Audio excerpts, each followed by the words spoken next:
Morning everyone, here we are on Wednesday. So we did a bit of more work on volume yesterday. You were comparing volume. Today we're going to look at estimating volume. Now remember, estimating means we have a good guess at something. Now this would be something if we were in the classroom that we'd be using our 3D shapes and all of our unit cubes for, but we can't do that. So we're going to have to be really good at using our minds and our looking with this one to have a go.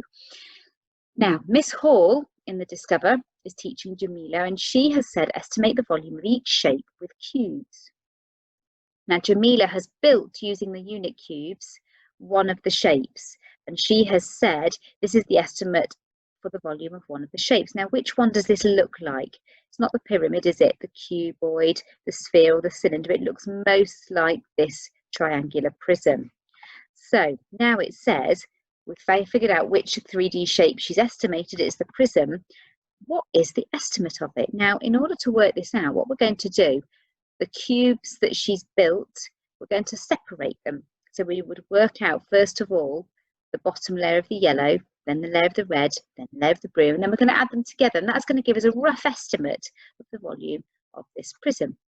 So this is it sort of separated out. Now you can see that the yellow layer here, where we're working these out, is we're going to use it like an array. So we've got 1, 2, 3, 4, 5 along the width, and we've got 1, 2, 3, 4, 5, 6, 7, 8, 9, 10 along the length. So 5 times 10 is 50. So we know there's 50 unit cubes on the yellow. For the red one, we've got 1, 2, 3 along the width, and then we've got 1, 2, 3, 4, 5, 6, 7, 8, 9, 10 along the length again. So this one, 10 times 3 is 30. And then for the final one, the blue, there's just 1. And again, we've got 10 along. So there's 10 cubes along the blue. So we can see at the bottom here then, we've added them all together, and it's given us an estimated volume for the triangular prism to be 90 unit cubes. Okay, now why is this only an estimate, do you think? I think it's only an estimate because really, when you look at it over here on this side, if you were to think of those cubes inside here, there's going to be lots of gaps. It doesn't fit it exactly and snugly. Therefore, it's going to be an estimate, isn't it? It's like a guess of what it is inside. Now we're going to do a similar thing. You're going to have a go with your think together. So grab your pencils so that you can have a try with these models. So here is our pyramid. How are you going to estimate this? Pause the video and have a go. All right, so did you separate them out? Did you do your arrays? So this one I would do 4 times 4. So this bottom layer is going to have on it, see, 16 with my very wonky 6. This next layer has got 3 by 3. So 3 times 3 is 9. So the next layer has got 9. This one, 2 times 2 is 4. And then we've got 1 at the top. Now we need to add them all together. Let's do it using our mental maths. So I would do 1 add 9 is 10, 16 add 10, 26, add the 4. So we've got a total for this one of 30 unit cubes. Did you get the same? Hope so. All right, look at the cylinder. Now this is a funny one because actually it's had to use it like a cross because there's no smooth edge on our unit cubes. This is the best way we're going to get a best fit. So pause the video, have a go. Okay, so you're back, you've had a go.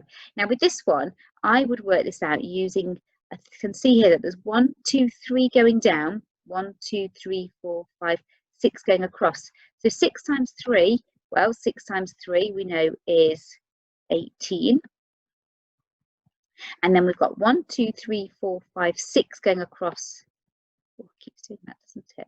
On this side. And then look, there's going to be the same because it's like a cross. So there's going to be another 6. Don't miss those on the other side. So I'm going to write that here. So I've got 6 add 6, which is 12. Now 12 add 18, these are number bonds. It's going to also give us a total of 30. So the estimate for the cylinder is also 30 unit cubes. All right, last one. So here we've got our cuboid. Now we can see that on our cuboid we've got 3 times 3, which is 9. So we've got a face of 9, and then we've got 1, 2, 3 sets of 9. 3 times 9 is 27. So the cuboid's estimated volume would be 27 unit cubes. All right, now, which do you think is the most accurate estimate of all of these volumes? So we had C, which was the cuboid, we had B, which was the cylinder, and we had A, which was our pyramid. Which would be your most accurate estimate? Now, obviously, it's got to be C. Why? Well, because if we were to pick up this building block of unit cubes, it would fit exactly into this cuboid. There wouldn't be any gaps, like with the pyramid and like with the cylinder around the edges. It would fit exactly. So that's going to be a really good estimate as to what the volume is for that 3D shape. All right, so here you are, you're going to be doing some estimating today and looking at, it's a shame that they're not in the classroom, so you could have your unit cubes, so you're going to have to do your very best job to visualize them and think what you are going to go for. So your Power Maths pages are 149 to pages 151. Have a go, send me your work, and I'll see you again tomorrow. Okay, bye-bye.